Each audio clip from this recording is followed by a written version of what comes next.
l'accord entre la Suède et l'Ukraine visant à produire conjointement des véhicules blindés marque un développement important dans leur coopération bilatérale.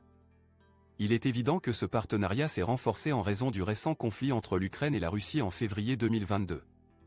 La fourniture par la Suède de systèmes d'armes avancés à l'Ukraine, notamment des chars et des plateformes d'artillerie, démontre leur engagement à soutenir la lutte de l'Ukraine pour la liberté et l'intégrité territoriale.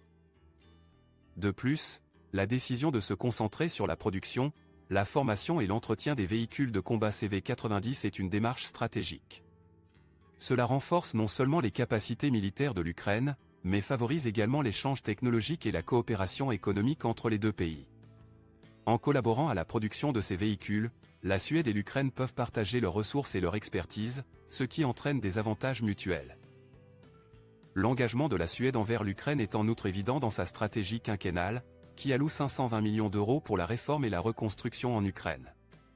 Ce soutien financier vise à faciliter l'intégration de l'Ukraine dans l'Union européenne, soulignant la conviction de la Suède que l'Ukraine fait partie de la famille européenne. Une telle aide contribuera sans aucun doute à la stabilité et au développement à long terme de l'Ukraine. La discussion sur le transfert des avions Gripen à l'Ukraine souligne le soutien continu de la Suède à la force aérienne ukrainienne.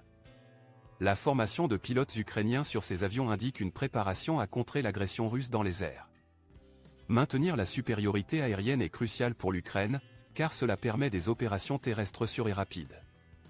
L'assistance de la Suède dans ce domaine aidera l'Ukraine à neutraliser la menace russe et à renforcer ses capacités de défense.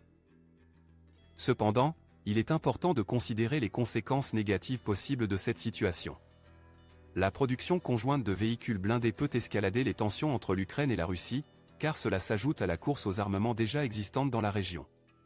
Cela pourrait potentiellement compromettre les efforts diplomatiques et prolonger le conflit.